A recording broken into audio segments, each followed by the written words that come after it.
Olá, bem-vindos ao nosso canal do Veritas. Eu sou a professora Leila Lopes.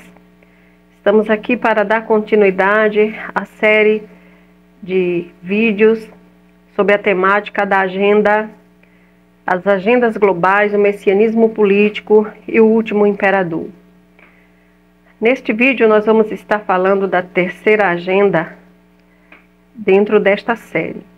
E esta terceira agenda é chamada de Agenda da Banca, que representa o sistema financeiro capitalista internacional com os seus grandes conglomerados de corporações, ou seja, é a agenda da plutonomia internacional.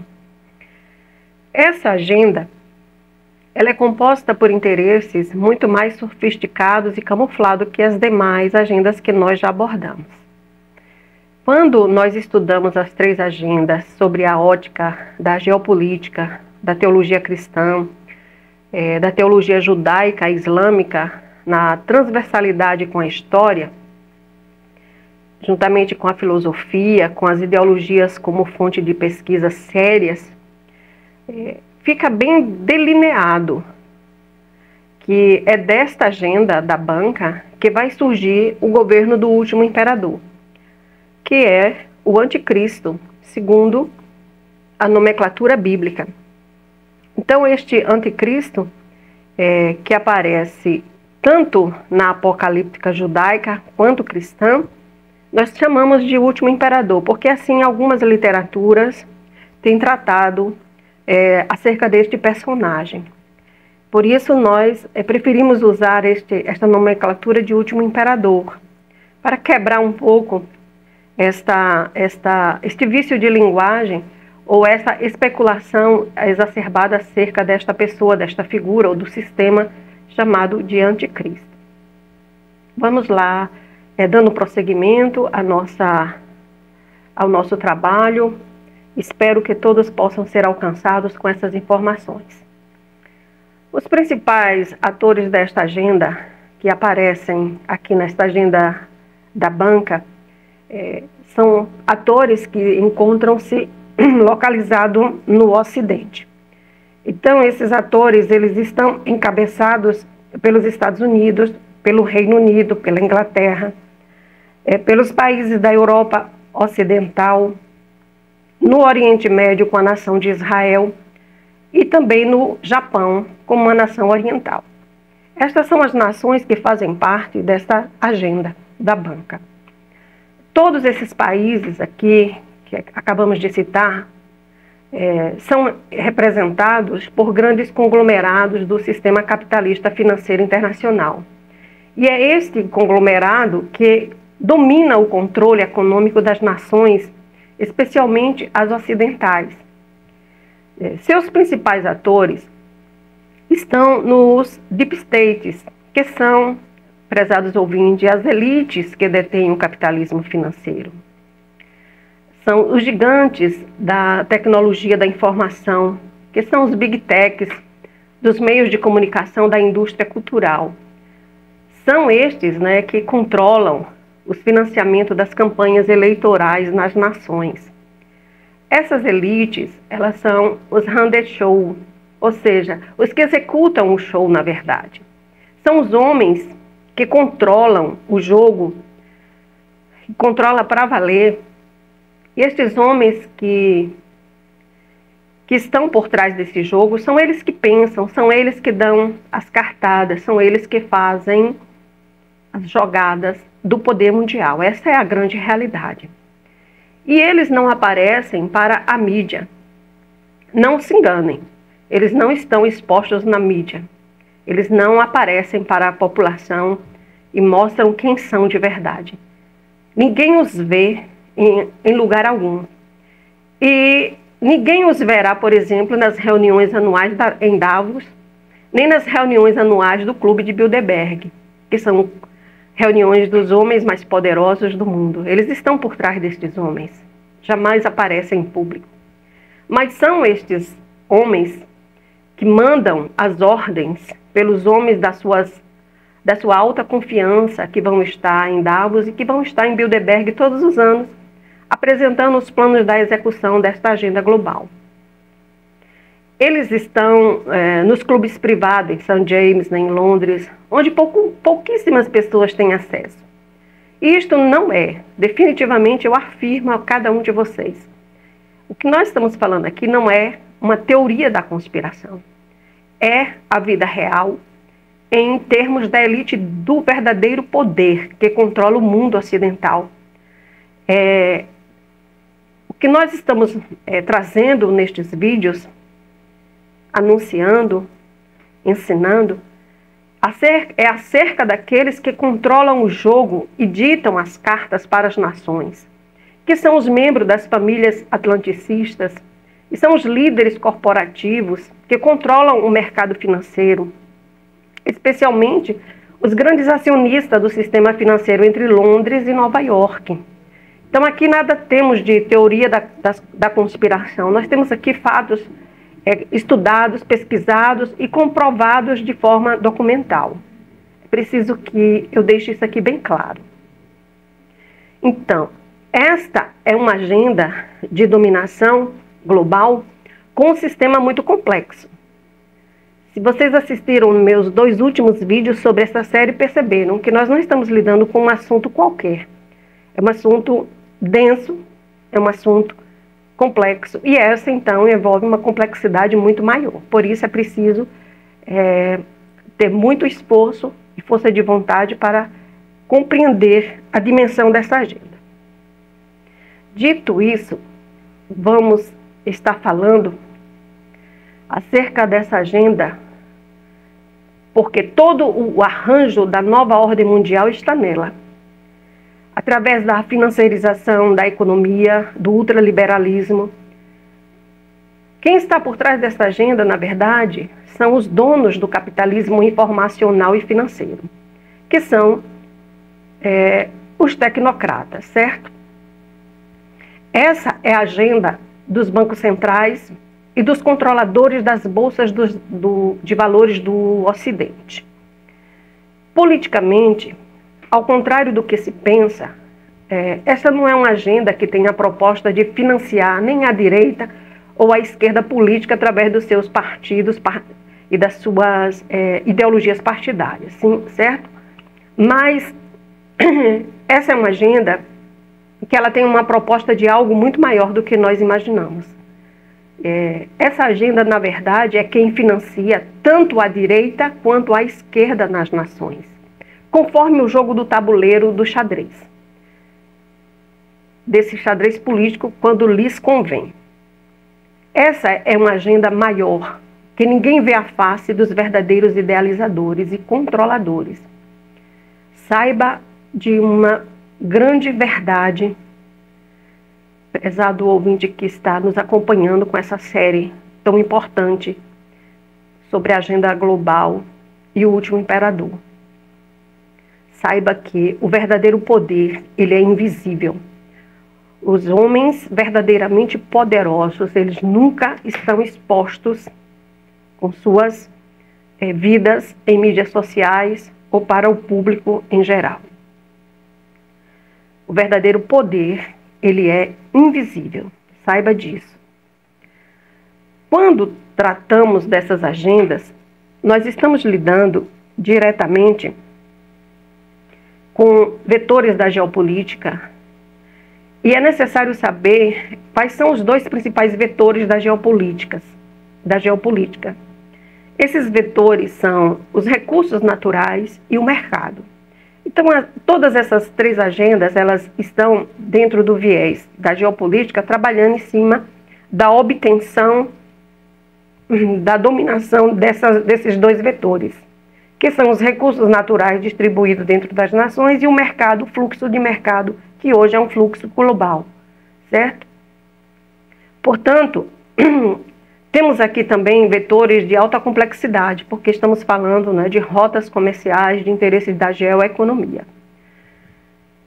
Então, para entendermos essa agenda, precisamos também, como as demais, de usar as ferramentas históricas as ferramentas das geopolíticas e as ferramentas religiosas, se quisermos adentrar a dimensão desta agenda, em especial por conta da sua alta complexidade. Sem entender profundamente a história, a filosofia da religião e a filosofia providencialista, dificilmente vamos conseguir entender a política e o lastro no qual essas três agendas estão apoiadas. Por isso eu estou trazendo, mesclando informações muito importantes para se abrir a visão, de cada um de nós, podermos enxergar além do óbvio, além daquilo que a mídia nos oferece ou daquilo que a educação e a cultura, de forma rasteira, oferece ao cidadão comum. Então, por conta disso, dessa complexidade e dessa intercambiabilidade, se faz necessário gastar muito tempo com estudos sérios, fundamentados em registros confiáveis, como nós falamos em outra agenda. Em outro vídeo, nós não temos nenhum interesse em estarmos propagando teorias da conspiração e falando o óbvio, repetindo as mesmas falas que nós vemos sendo propagada quando o tema escatológico é tratado. Nós não temos nenhum interesse nisso. O que nós estamos trazendo aqui está fundamentado em registros confiáveis de literatura, de documentos, enfim, todo um aparato confiável. Estamos lidando com um tema escatológico, obviamente, né? Mas como vocês já perceberam, nós não estamos tratando da escatologia apenas sob a lente bíblica, mas utilizando a lente das ciências que são inseparáveis da escatologia para um bom entendimento dela, que são as lentes, né, da filosofia cristã e da história também. A abordagem desse tema, por nós, exige o máximo de cuidado para não nos envolvermos em campos de especulações vazias e estéreis. Por isso se faz necessário nós nos fundamentarmos em informações bem documentadas. Eu faço questão de deixar isso bem claro em todas as gravações sobre essas agendas, ok? Dito isso, vamos começar a abordagem dessas agendas levantando, em primeiro lugar, o questionamento do porquê o Japão, esta nação ocidental, que sofreu, aliás, oriental, o Japão é uma nação oriental, que está dentro dessa agenda da banca que é de predominância ocidental. Nós vamos tentar entender por que essa nação, que sofreu os bombardeamentos atômicos na cidade de Hiroshima e Nagasaki, que foram realizados pelos Estados Unidos contra o Império do Japão durante os estágios finais da Segunda Grande Guerra Mundial, em agosto de 1945, o porquê do Japão fazer parte da agenda da banca, formada especialmente encabeçada pelos Estados Unidos, pelos países da Europa e por Israel, e não fazer parte do BRICS, russo-chinês, que são países ali com mais afinidade cultural e que fazem parte do mesmo espaço geográfico oriental. Por que o Japão faz parte da agenda da banca e não do BRICS? Vamos procurar entender a lógica, primeiro, da economia e sociedade japonesa, para podermos entender com mais facilidade o papel do Japão. E uma vez que a gente entenda o papel do Japão na geoeconomia, dentro dessa agenda, vai ficar muito mais fácil para a gente entender a abordagem dessa agenda da banca, desse terceiro vídeo e principalmente também do quarto vídeo que vai fechar essa série, certo? Então vamos lá. O Japão foi no passado um grande império, todos nós sabemos disso, um império glorioso. E até hoje é muito forte a cultura nacionalista, tradicionalista e altamente hierarquizada do povo japonês. Sempre foi uma nação admirável. O Japão mantém até hoje a figura do imperador. Então o nacionalismo é ainda muito presente como modelo de sociedade no Japão. O Japão ele perdeu na Segunda Guerra Mundial, perdeu a guerra contra a Coreia ainda quando a Coreia era unificada, saindo da Segunda Guerra Mundial com uma nação completamente destroçada. Então, a partir do momento que ele é ocupado pelos Estados Unidos, os japoneses precisavam do apoio dos Estados Unidos para a reconstrução da nação, obviamente, se ele estava sob a ocupação americana. Então, no primeiro momento da Guerra Fria, no pós-guerra, quando a União Soviética exercia grande influência na Ásia, os Estados Unidos tinham muito medo de perder o Japão para a ideologia comunista. E naquele momento, os Estados Unidos procurou implantar e estabelecer o mais depressa possível o capitalismo no Japão. E para isso, os Estados Unidos aproveitou da estrutura do antigo império japonês como base para implantar o capitalismo. E esse capitalismo é implantado sob a égide dos grandes conglomerados corporativistas das famílias do tempo do império, como, por exemplo, a Mitsubishi. Todos nós conhecemos, né, essa mega corporação japonesa. Então, os Estados Unidos optou, ao invés de destruir essas grandes corporações do Japão, como a Mitsubishi, optou por manter essas grandes corporações dentro do império. O próprio Japão optou também por isso, para dar motor ao capitalismo recém-implantado, ao invés de desmantelar essas grandes corporações que faziam parte e nasceram dentro do Império Japonês. Então, essas grandes corporações, elas foram mantidas a serviço do capitalismo. Isso é muito, muito importante entendermos. Sob essa chave de leitura, de entendimento, é que nós vamos ter condições de entender toda a lógica e a mecânica dessa terceira agenda e do último império, que é o tema tratado por nós aqui, certo?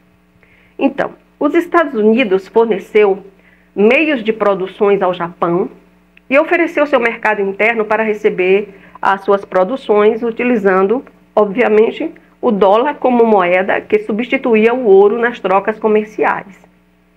A Mitsubishi, essa grande corporação japonesa, ainda é até hoje uma mega corporação. Com certeza é muito difícil nós não termos alguma coisa da Mitsubishi dentro da nossa casa, inserida em algum bem, em algum bem adquirido por nós, né? A Mitsubishi está em todos os lugares, elevadores que subimos nos prédios, muitos deles são da Mitsubishi, automóveis, enfim, uma série de bens de consumo que a Mitsubishi, como essa grande corporação japonesa, oferece ao mundo todo. Então, ela é uma mega corporação, e essas corporações, como a Mitsubishi, dominam as sociedades inteiras, né? Então, o modelo socioeconômico dessa sociedade moderna no Japão foi criado sob as bases do império, que usaram essas corporações como alicerce para implantar o capitalismo. Mas o espírito nacionalista e expansionista do Império japonês resiste até hoje.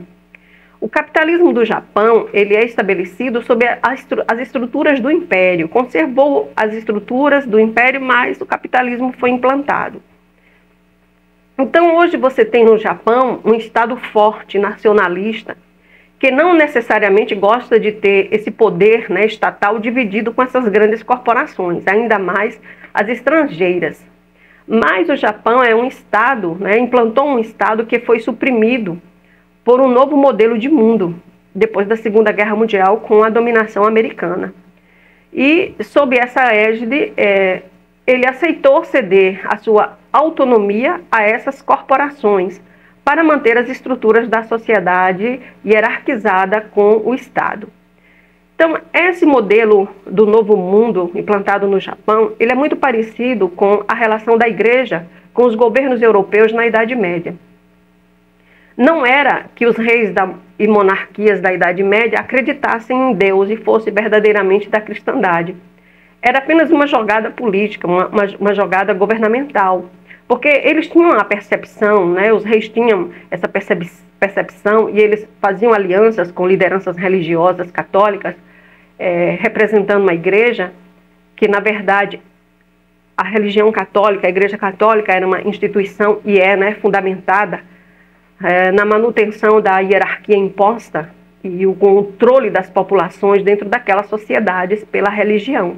Então, como as monarquias entendiam isso, eles faziam questão de ter essas alianças, essa convivência pacífica, entre aspas, dentro dessas sociedades, para manter a hierarquia sobre o Estado bem delineada e as populações submissas, não é, a esse modelo de mundo.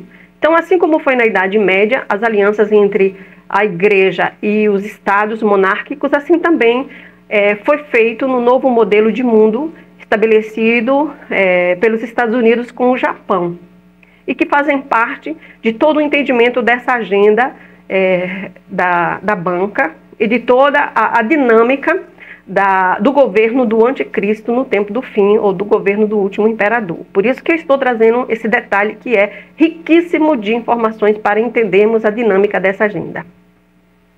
Então, estes modelos políticos e econômicos deixam, então, seus cidadãos suprimidos, né, seus cidadãos suprimidos entre as forças econômicas e o Estado. Compreendermos este ponto aqui, sobre essa lógica, né, da economia japonesa, da sociedade japonesa, do novo modelo de mundo japonês, dentro do governo e dentro da governabilidade, é muito importante para a assimilação dessa agenda global que aqui está sendo apresentada. Correto? É necessário, prezados ouvintes, ressaltarmos aqui neste ponto que essa agenda é a que, com maior exatidão, quando nós estudamos e pesquisamos sobre o messianismo político e o último imperador, essa agenda é a que mais se encaixa com a descrição do governo totalitário do tempo bíblico, colocado pela Bíblia como o tempo do fim. Essa agenda é a que mais se aproxima do personagem messiânico político religioso chamado na Bíblia de o Anticristo, e que aparece na escatologia bíblica veterotestamentária dentro do livro de Daniel e também das profecias do Novo Testamento, juntamente com as interpretações dos textos da Apocalíptica dos escritos judaicos, de 1º Enoque, de 2º Baruque, Assunção de Moisés e dos oráculos sibilinos. Então, todas essas literaturas, elas falam deste personagem do anticristo. E essa agenda, quando você confronta com a realidade, com a leitura, dentro da visão da nossa atualidade, ela se encaixa com muita perfeição dentro dessa visão das profecias judaicas e cristãs, nessa vertente escatológica. Então, a partir desse ponto, se faz necessário um pouco de conhecimento mais aprofundado para entendermos o desenvolvimento dessa agenda global. Sem o conhecimento histórico do nascimento e desenvolvimento dos estados modernos, fica impossível compreendermos os fundamentos das agendas mundiais que vêm sendo aqui apresentadas. Pode até parecer os vídeos um pouco maçantes, porque nós trazemos muitas informações históricas, mas eu vos garanto que, dentro das nossas pesquisas e estudos de muitos e muitos anos, não é de hoje nem de agora que nós temos estudado, mas muitos anos, temos estado dentro dessa seara de pesquisa e estudo. Sem essas informações históricas, sem conhecer filosofia providencialista, sem conhecer história da religião, geopolítica, geoeconomia, nós não temos condições nenhuma de decifrar as informações bíblicas dentro desse tema do último imperador, do anticristo, e do tempo que nós já estamos vivendo como prelúdio desse tempo do fim, se nós não tivermos conhecimento, familiaridade com estas disciplinas e essas vias de pesquisa que nos é ofertada com as suas instrumentalidades científicas, acadêmicas, para discernir e jogar luz sobre as profecias bíblicas, sobre este personagem e sobre a dinâmica do seu governo, que está escrito na Bíblia como governo do tempo do fim. Então pode parecer maçante, mas é absolutamente necessário trazermos estas informações se realmente quisermos clarificar esta temática. Então, vamos trabalhar um pouco com conhecimento histórico dentro deste áudio, dentro deste vídeo, para que você, prezado ouvinte, possa ter familiaridade com esse tema e nossas mentes abrirem para a compreensão da dinâmica e da lógica desde o nascedouro dessa agenda, né, de como ela está sendo formada até a sua execução no tempo presente. Então, quando houve a formação dos Estados nacionais no século XVIII e XIX, que foram constituídos a partir do processo de industrialização com o mecanismo da divisão do espaço geográfico internacional, estabelecendo assim uma nova configuração política e espacial dentro das nações, as fronteiras dos países elas foram redefinidas e os poderes das nações definidos ao longo dos séculos por todas essas guerras que já houve. Então, quando a gente fala de nova ordem mundial, na verdade estamos falando de uma nova redefinição dos estados políticos, dos estados nacionais. Com a Segunda Guerra Mundial, houve uma nova ordem mundial. E estamos vendo uma nova configuração com os estados políticos e dentro das fronteiras das nações. Isso é que se entende por nova ordem mundial, certo? Então, na Segunda Guerra Mundial, né, depois da Segunda Guerra Mundial, houve alterações dentro da configuração das fronteiras nacionais. Então, uma característica muito importante que é atrelado ao surgimento dos estados é o capitalismo. Segure essa chave de leitura, de interpretação dessa temática. Vou repetir. Uma característica muito importante que é atrelado ao surgimento dos estados é o capitalismo, ou o ultraliberalismo. O mercado como um todo. Correto? Então, aqui há uma ligação estrita entre mercado, capital, indústria e ciência. Nesse último parágrafo que eu citei aqui, que eu falei, está uma chave importantíssima para compreendermos o governo do último imperador, as bases de sustentação do governo do anticristo, ou seja, do último imperador. Por isso estou voltando e frisando para deixar bem explícito.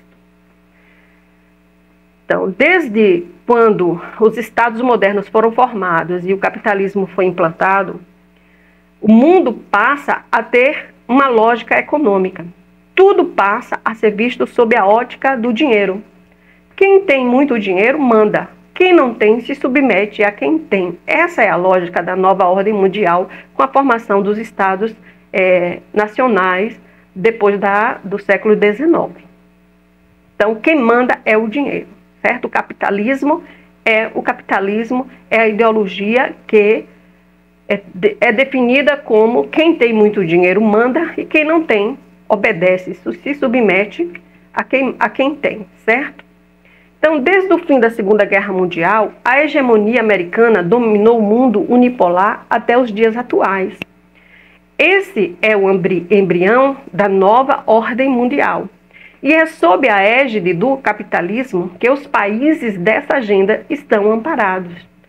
Portanto, é impossível falarmos de nova ordem mundial, da agenda do anticristo, do governo do último imperador, sem entendermos o nascimento e todo esse lastro de estrutura que está em cima desta nova configuração das nações e que dão sustentação e que vão ser a fundamentação para a governabilidade e o governo do último imperador.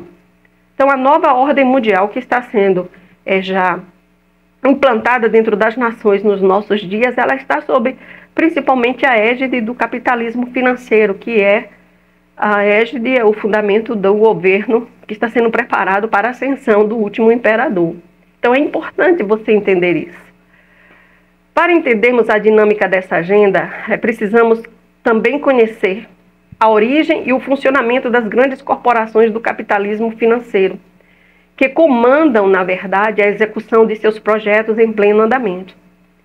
É impossível entender a genealogia do capital e do desenvolvimento do capitalismo financeiro sem conhecer, por exemplo, os Rothschilds, que é uma família judia com origem em Frankfurt, na Alemanha, e que estabeleceu uma dinastia bancária na Europa, considerada por muitos como a família mais poderosa do mundo, e que exerce controle financeiro há séculos, como também é impossível compreendermos e conhecermos o capitalismo vigente, que vai ser o lastro, o fundamento para o estabelecimento do quinto império, do último imperador, sem conhecermos a família e a história do capitalismo construída pela família judia dos Rothschilds, como também da família Rockefeller, que é uma família estadunidense industrial, política e uma família de banqueiros que se tornou uma das famílias mais ricas e influentes dos Estados Unidos. É sob estes fundamentos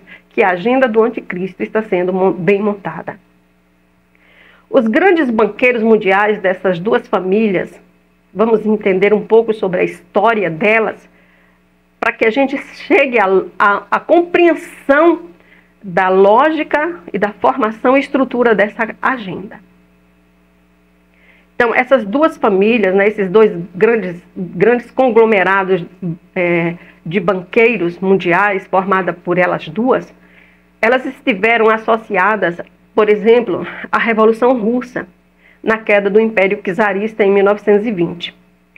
A Standard Oil Company, do grupo Rockefeller, comprou metade das ações dos bolcheviques na holding de petróleo Nobel Oil Group, que é uma companhia sediada em Baku. Então, quando Lenin, o pai do comunismo na Rússia, na antiga Rússia, estabeleceu sua nova política econômica na Rússia em 1921, no comunismo que já estava vigente, os capitalistas banqueiros retornaram à Rússia, que na época enfrentava uma grande crise econômica. E a família mais conhecida desses capitalistas eram os Rockefeller. E em 1924 ocorreu a quarta Revolução Russa, com a morte de Lenin. Stalin assumiu o comando no lugar de Lenin em 1925. E ao assumir o lugar de Lenin, Stalin vendeu metade dos investimentos russos na indústria do petróleo aos Rockefeller, especialmente na região de Baku, que anteriormente tinha sido exploradas pelos Rothschilds. Então, Stalin fez isso, ele vendeu esses investimentos russos da indústria do petróleo a esta família de banqueiros americanos, que são os Rockefeller. E em troca destas vendas, em troca do apoio desta venda, Stalin firmou um acordo para adquirir apoio financeiro para concretizar seus planos quinquenais, que eram os planos dele para a União Soviética. Então, o que nós queremos dizer e mostrar aqui com essas informações? Queremos aqui mostrar de forma documentada, de forma histórica, né, que quem financia as revoluções russas, quem financiou, quem esteve por trás, foram os Rothschilds e os Rockefeller. Eles compravam petróleo soviético e comercializavam esses petróleos na Europa inteira. Então, quem esteve por trás, financiando, patrocinando e cooperando com a formação do comunismo, tanto no espectro ideológico quanto financeiro, na verdade, foram estas duas famílias de banqueiro, Rothschild e Rockefeller. Então, essa é a base dessa agenda da banca, e aqui está as suas origens nos tempos modernos. Sem essas informações, nós não temos condições de entender toda a dinâmica na construção da agenda que já está sendo montada e bem preparada para a ascensão do anticristo. Estes são os personagens, os atores principais dessa agenda. Pois bem, no século XX, os Rockefeller estabeleceram uma política imperialista semelhante, mas muito mais agressiva do que os Rothschilds no século XIX na Inglaterra. Essas duas famílias de banqueiro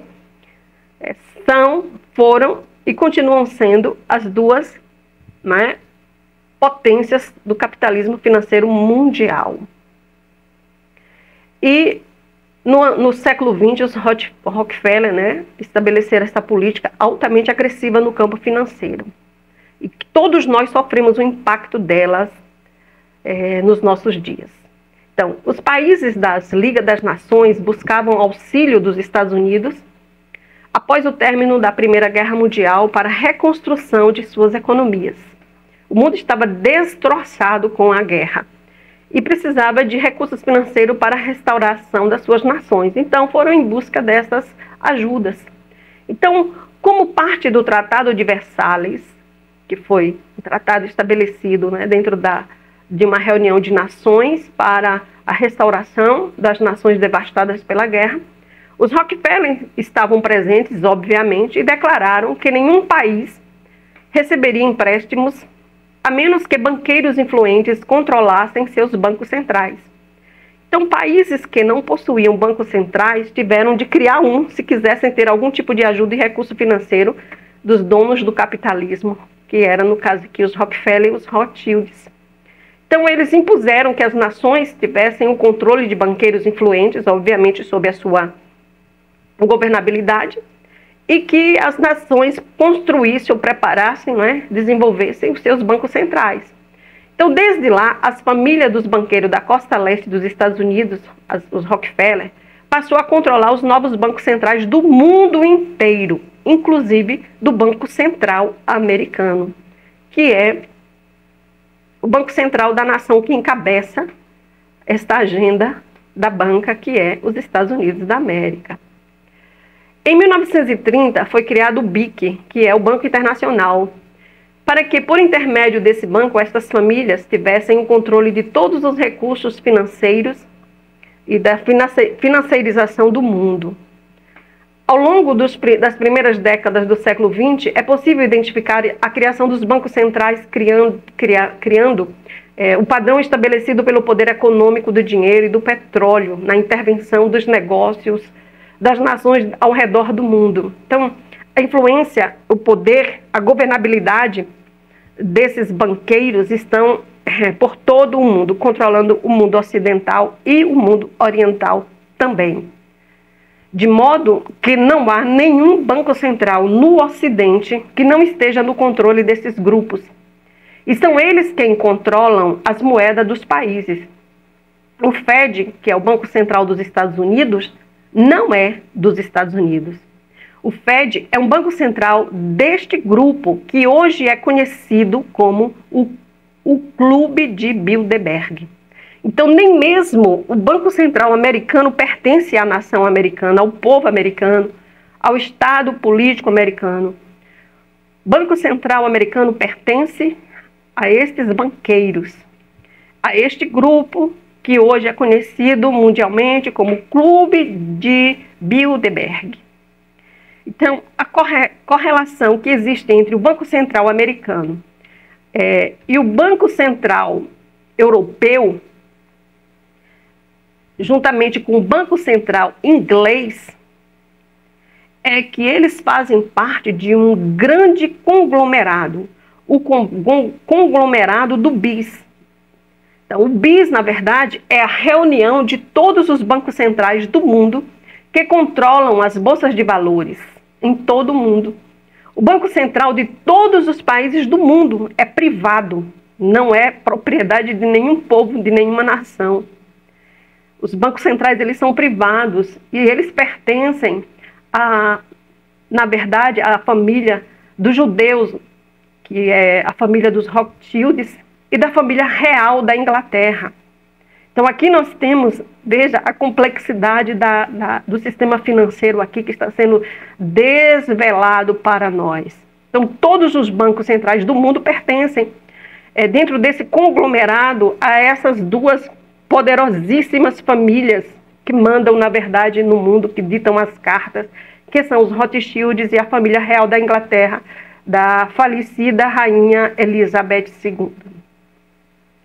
Esse é um modelo anglo-americano imposto ao mundo inteiro e que, na verdade, são eles quem controlam a economia de todos os países. São eles que controlam o sistema financeiro internacional. O sistema financeiro internacional não foi criado pelos Estados Unidos, como a maioria das pessoas acreditam. Nem nos Estados Unidos, nem pelos Estados Unidos, nem nos Estados Unidos.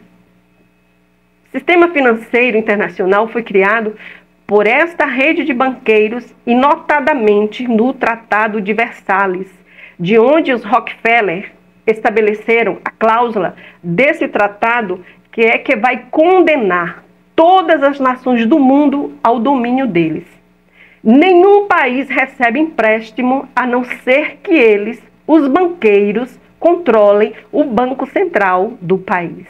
É assim que funciona o sistema financeiro e é assim que funciona as nações que estão sob o controle dessa corporação, desses grandes bancos centrais que estão sob a dominação de forma privativa destas famílias que mandam, na verdade, no mundo. Então, sob os lastros destas informações que estamos trazendo aqui, prezados ouvintes, de forma bem reduzida, sucinta, por conta do nosso tempo, mas importante trazermos, sem essas informações não se pode conhecer a dinâmica da nova ordem mundial e toda esta preparação para o governo do último imperador. Sobre estas informações, nós vamos avançar agora dentro dessa pesquisa, dentro desse estudo que temos preparado para fornecer a você interessado neste tema. Nós vamos avançar na construção dessa agenda e, para tanto, é preciso conhecer a origem do Clube de Bilderberg. Porque nesse clube do Bilderberg é que estão as informações muitíssimo importantes para enxergarmos a dinâmica e a lógica da agenda que vai dar sustentação ao governo do último imperador do Anticristo. Então, é no Clube de Bilderberg de onde as decisões políticas, econômicas e sociais são estabelecidas para o cumprimento mundial. Então, tudo que vai acontecer no mundo é decidido quando há a reunião neste Clube do Bilderberg. Que você compreenda muito bem isso aqui, ok? Vamos avançar um pouquinho na história para a gente ter uma compreensão e jogar luz para o presente e para o futuro dentro dessa agenda.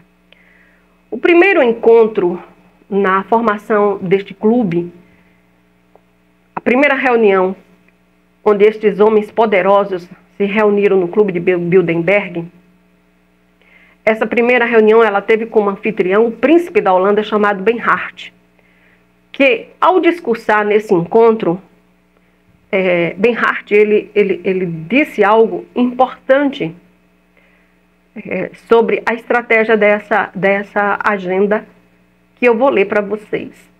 Abre aspas. Essa é a fala de Benhart, abre aspas. É difícil reeducar as pessoas que cresceram e foram educadas dentro do nacionalismo e introduzir a ideia de abrir mão de parte da sua soberania em favor de um órgão supranacional. Feche aspas. Essa fala desse anfitrião que abriu a primeira reunião do Clube de Bilderberg, Benhart, tem duas chaves aqui muito importantes que essa agenda tem trabalhado de forma incansável. Primeiro, nacionalismo. E segundo, estabelecimento de um órgão supranacional, ou seja, governabilidade mundial. Então, a agenda da banca, que é encabeçada pelo Clube de Bilderberg, ela tem como alvo a formação de uma governabilidade supranacional. Então, essa frase sintetiza e define o projeto do Clube de Bilderberg com a agenda global, que é essa agenda da banca. Essa afirmação do príncipe holandês quer dizer que é necessário trabalhar para a extirpação da soberania nacional e a aquisição da ideia do nacionalismo. É necessário trabalhar com a reeducação cultural das pessoas para que elas possam ser controladas por um órgão supranacional, ou seja, um governo mundial.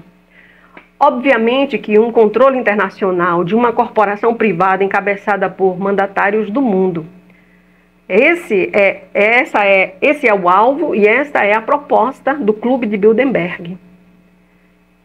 Uma corporação privada encabeçada, obviamente, pelos donos do mundo, do capitalismo financeiro, que são os mandatários do mundo. Então, essa agenda é deles, sob controle deles, para ser aplicada por eles em todo o mundo. Essa é a proposta do Clube de Bilderberg. Portanto, aqui, amados ouvintes, não está sendo tratado de governos eleitos pelo povo dentro do viés político, dentro da sua soberania nacional, entre aspas, né? Essa soberania nacional tão questionada por todas as nações ocidentais. Quem comanda e continuará a comandar o mundo dentro da perspectiva dessa agenda da banca não são as pessoas eleitas pelas escolhas políticas populares, pelo povão, mas sim aqueles que se ancoraram ou se ancoram no direito de comandar o mundo através do seu poder econômico e financeiro. Então, o que nós queremos aqui deixar bem claro, que a proposta dessa agenda, que está em franco andamento, chamada da banca, que é uma agenda do Clube de Bilderberg, desses grandes poderosos, elas é que, na verdade, estabelecem quais são os governos que vão comandar estas nações ocidentais e procuram também ter esse controle nas nações orientais. E a política aqui não está restrita às duas alas conhecidas hoje dentro da ideologia do senso comum como esquerda ou direita. Não importa para este grupo e este clube e esta agenda se o governo é de direita ou de esquerda. Eles patrocinam dos dois lados. O que importa é que eles estão no comando tanto da direita quanto da esquerda. O que importa para eles é não estar na política rasteira. De maneira alguma você vai encontrá-los sendo conhecidos nessa política rasteira de direita e de esquerda. Porque, na verdade, eles estão, acima de tudo isso, controlando tanto a política de esquerda quanto a de direita, porque o controle é deles, independente da mão de quem estiver a nação, dentro do espectro partidário. Ok? Então, estes grupos de banqueiros e de homens da elite global, ela ficou conhecido como Clube de Bilderberg devido à sua primeira reunião ter sido realizada no hotel de Bilderberg em Rostenburg, na Holanda, no ano de 1954. Na verdade, os participantes deste grupo chamavam de outro nome. O nome deste grupo, que ficou conhecido mundialmente como Clube dos Bilderberg, do Bilderberg, se chamava do Clube da Aliança. E essa nomenclatura não é aleatória. Ela tem todo um fundamento espiritual e bíblico.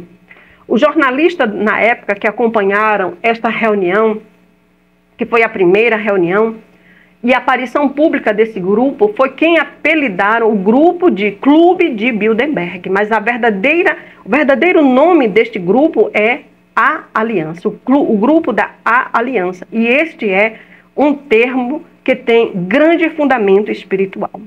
Nós vamos entender isso lá na frente, na última gravação desta série. Essa primeira reunião ela foi realizada após a Primeira e Segunda Guerra Mundial. O príncipe holandês, que era também membro da Casa Orange, que foi o anfitrião dessa primeira reunião, ele apoiou Hitler no seu império nazista. Ele também, esse príncipe holandês, se tornou oficial das SS nazistas durante a Segunda Guerra Mundial.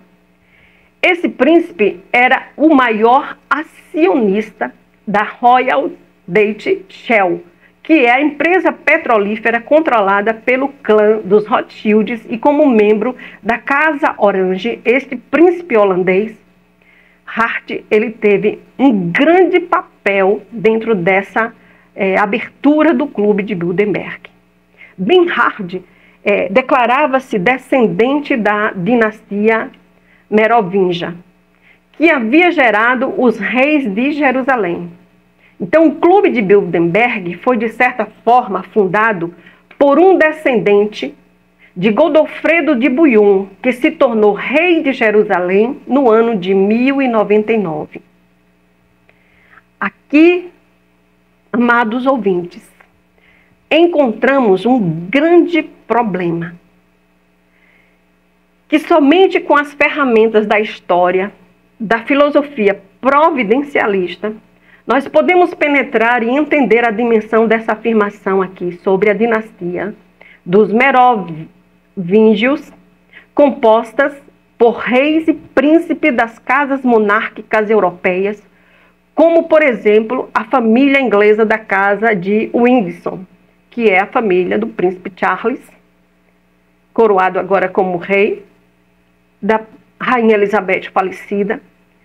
A casa de Windsor, a monarquia inglesa, ela se apoiou durante todo o tempo da história sob a alegação de que eles são descendentes diretos de Jesus Cristo segundo a genética carnal. Não é nem espiritual, é a genética carnal. Portanto, estes moravinos ter-se-ão como uma dinastia de reis divinos. Veja a complexidade, a profundidade do que nós estamos apresentando aqui. Então, esse príncipe holandês da Casa Orange, Bernhard, ele se declarava como herdeiro dos reis de Jerusalém.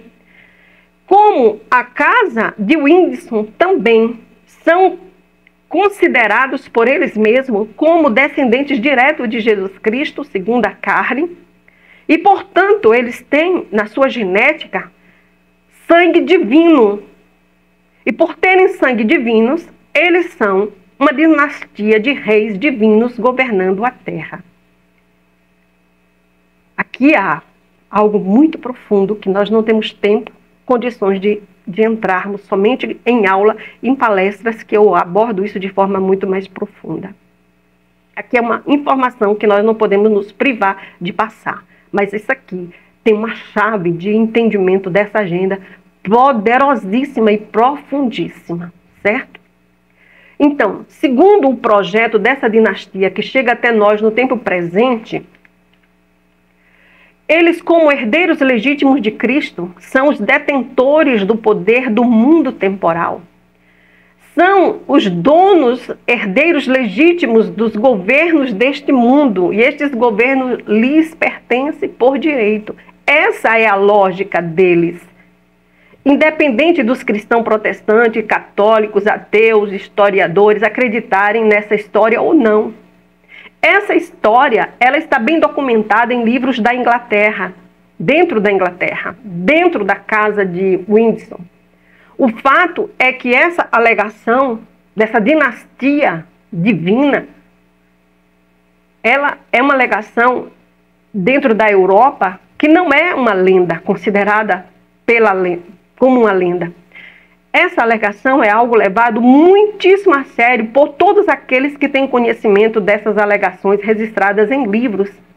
E essa alegação é, na verdade, um mitologema que é levado muitíssimo a sério por inúmeras casas reais europeias, que é levado a sério por duques, por condes, por reis, por príncipes ao longo dos séculos, até chegar aos dias atuais. Então, se você acredita ou não, pouco importa.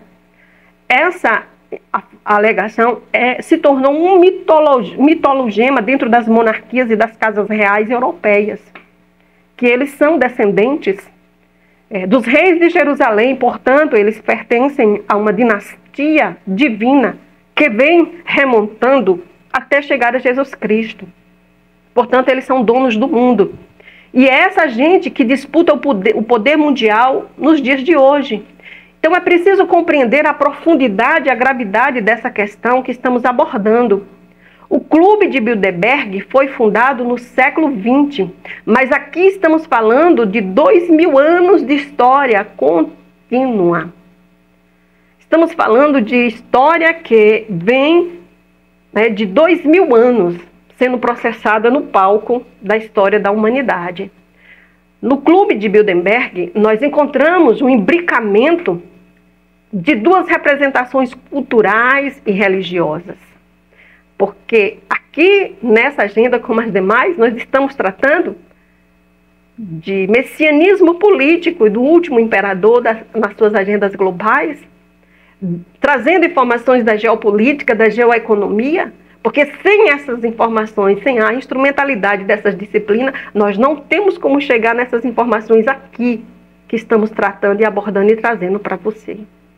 Então, aqui encontramos o imbricamento dentro dessa agenda, por isso, para os estudiosos, os pesquisadores que têm gastado anos dentro dessas pesquisas para decifrar todo esse conhecimento sobre forte documentação, não resta dúvida que esta agenda, se há um projeto de dominação mundial, se há a figura de um ser humano que vai encarnar o papel de último governador ou de anticristo, sem sombra de dúvida, quando nós entramos dentro dessas áreas de pesquisa por anos, garimpando informações e trazendo todo um lastro de conhecimento histórico bem embasado documentalmente, não resta dúvida de que esta é a agenda da ascensão do último imperador.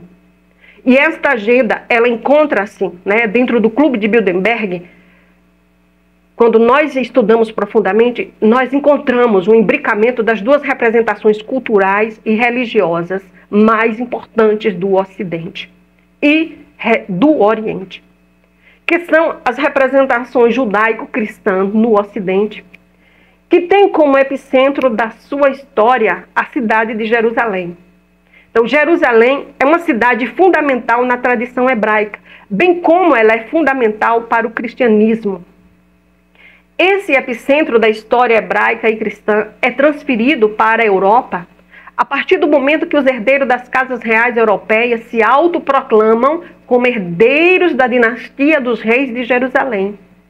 Portanto, prezado ouvinte, essa agenda aqui fundamenta-se sobre uma história mítica dentro da vertente cristã, e o tema ligado ao Clube de Bilderberg em seu projeto é permeado pela cultura simbólica judaica. Portanto, nós temos aqui um imbricamento de duas religiões importantes demais para serem compreendidos, que são os lastros dessa agenda e desse governo do anticristo. Nós temos aqui nessa agenda o peso de 2000 anos de existência contínua na história da humanidade. E toda essa construção pertence a um campo de alta gravidade. O assunto que estamos tratando aqui, preste atenção, ouvintes, é seríssimo e gravíssimo. Nós não estamos aqui tratando de teorias de conspiração, estamos tratando de um assunto da mais alta gravidade. E não importa se algum cristão, se algum católico, protestante, ateu, acredite ou não. Não interessa aqui, nesse momento que nós estamos passando todo esse campo de informação, a opinião isolada de alguém. Pouco importa a opinião particular de alguém. Porque nós não estamos falando de um tema qualquer, especulativo e de mera conspiração. Estamos falando de um tema da mais alta gravidade. E esse tema não está embasado em especulações.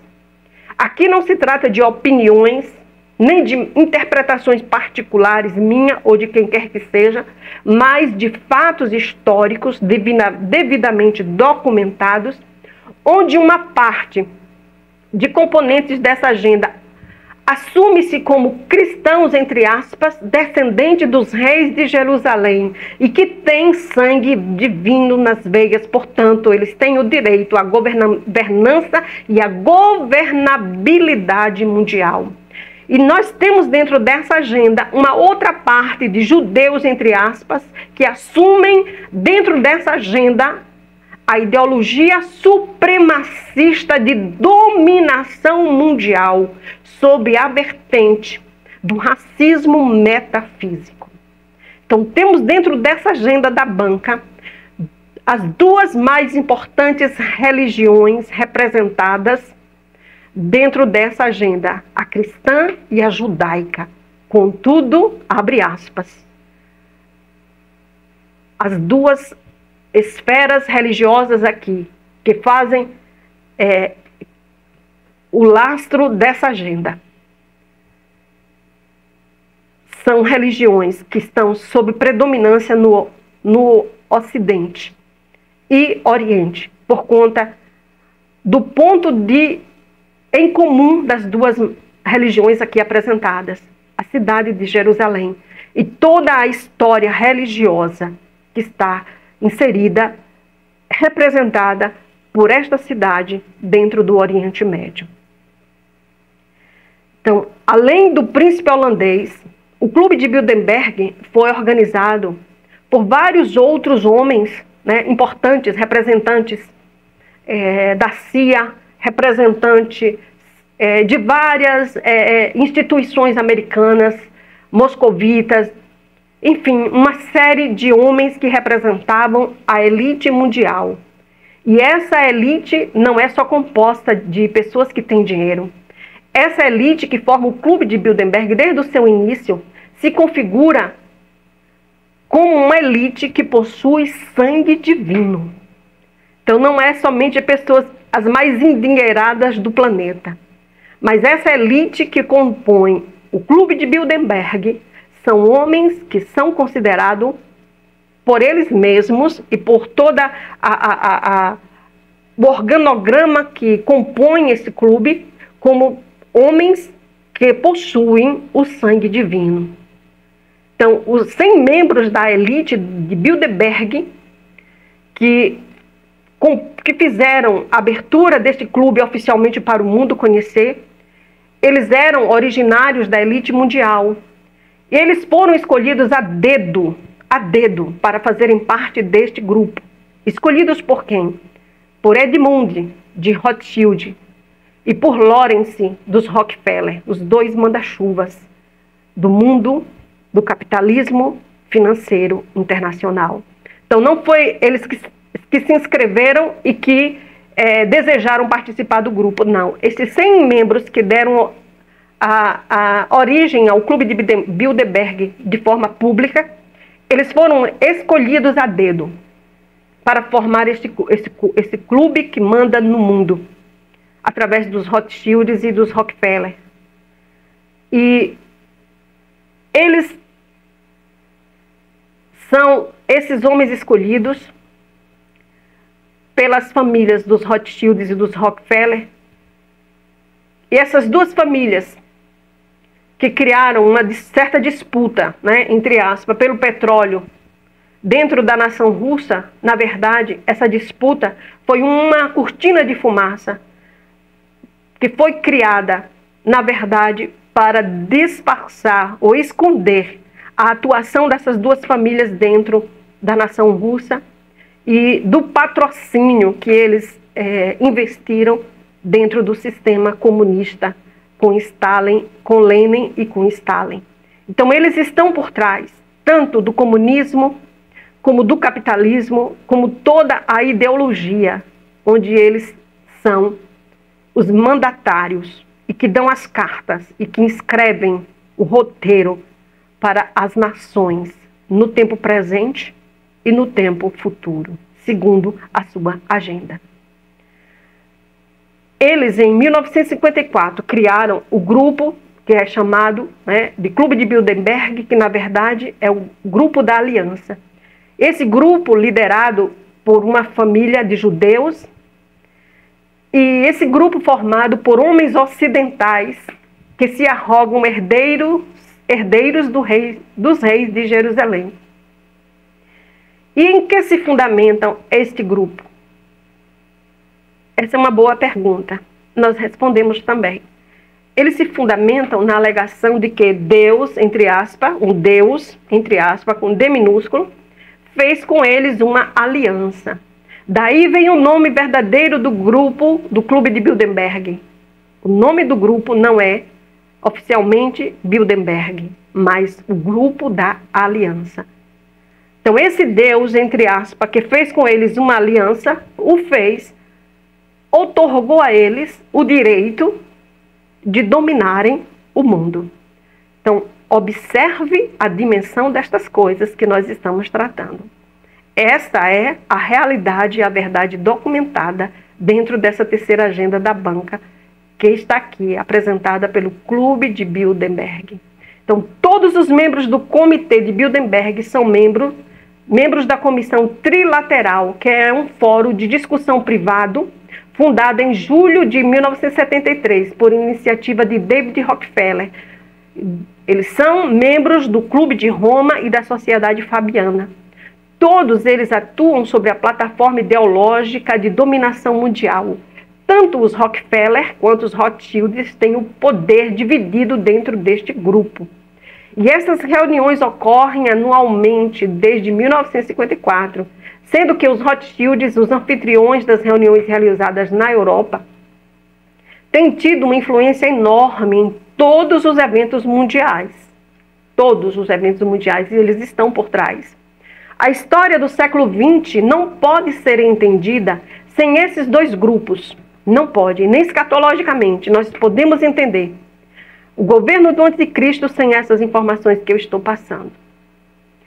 Sem conhecer esses dois grupos, é impossível sabermos discernir o tempo presente no andamento das agendas que estão operando.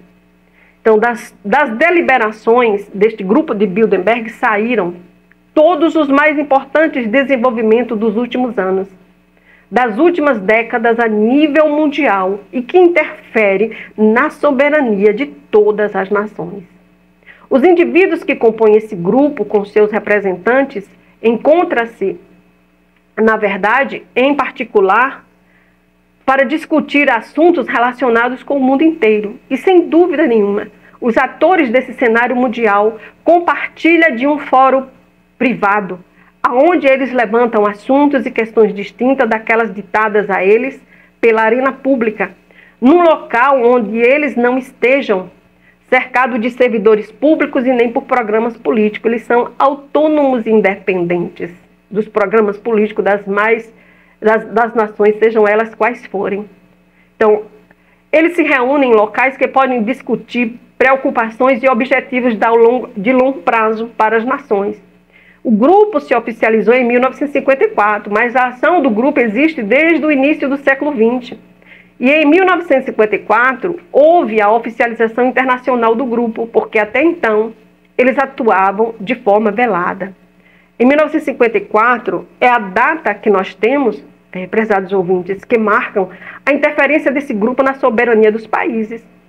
É o início da ideia do desmonte da soberania das nações, dando efeito à fala do anfitrião da primeira reunião oficial do Clube de Bilderberg, que foi o príncipe holandês Ben Hart. Lembra que falamos logo no início? Pois bem, isso está em franco andamento. Tudo que eles deliberam internamente, as suas ações são levadas para o público e os próprios barões da imprensa internacional participam pessoalmente das reuniões ou mandam seus representantes.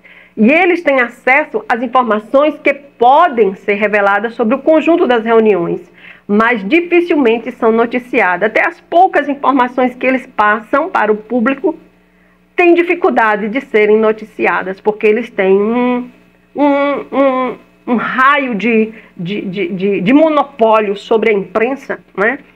Sobre o que é noticiado acerca deles, que dificilmente eles deixam passar muitas coisas, e o pouco ainda que eles ainda passam, mesmo assim, às vezes, são boicotadas por eles mesmos, do Clube de Bilderberg. Então, temos aqui uma informação importante. Em 3 de julho de 2022, a Rádio BBC de Londres, que é a BBC 4, colocou no ar um programa de meia hora sobre o Clube de Bilderberg. E o repórter Simon Cox tentou, sem sucesso, descobrir o que estava sendo discutido na reunião do grupo de Bilderberg de 2003, aliás. E esse repórter, Simon Cox, ele concluiu que a relutância de se falar sobre essa corporação, né, entre aspas, o clube de Bilderberg, era semelhante a omertá. O que é a omertá? A omertá é o código de silêncio característico da máfia. Então, os homens que pertencem ao clube de Bilderberg, eles têm um código de silêncio, que este repórter Simon Cox identificou como código de silêncio, típico de máfia. Imagine a dimensão disso aqui, certo? Então, para fecharmos essa agenda gerenciada pelo Clube de Bilderberg, que comanda as nações ocidentais em conexão com Israel, através da subjugação pelo poder da financiarização, são sem sombra de dúvidas ancorada, né, pelo binômio da religiosidade, por um falso cristianismo e por aquilo que Fernando Pessoa bem denominou lá em Portugal, nos seus estudos sobre sociedades secretas e sobre este governo mundial. Fernando Pessoa denominou essa agenda e esse clube de Bilderberg, futuramente, né, foi assim conhecido, ele denominou de baixo judaísmo. Então nós temos aqui o imbricamento do falso cristianismo com o baixo e falso judaísmo. É um termo cunhado por Fernando Pessoa. E esse clube é o clube e a agenda que está profundamente, 100%, fundamentada em cima deste binômio, política e messianismo político. Então, nesta terceira agenda, se abre a história como um mistério. Abre-se aqui, nessa terceira agenda, com toda essa revelação bem documentada, abre-se a clara compreensão para um tempo escatológico, para o tempo, para a hora, prezado ouvinte, que o apóstolo João chama de última hora. O tempo do cumprimento das profecias de Paulo, essas profecias que não se referem ao fim dos tempos, mas se refere, segundo Paulo, à condição da igreja cristã no intervalo entre a primeira e segunda vinda de Cristo. Essa agenda está mostrando esse tempo linear entre a primeira e segunda vinda de Cristo e como a igreja cristã estará diante do cumprimento histórico dessas profecias.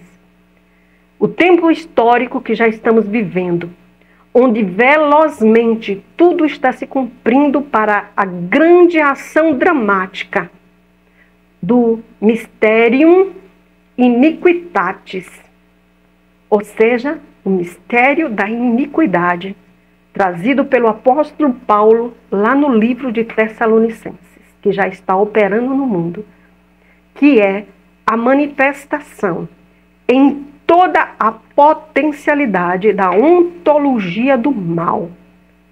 Já está em franco andamento, em acelerada preparação, dentro das nações encabeçada por esta agenda, para a ascensão do último império com o último imperador.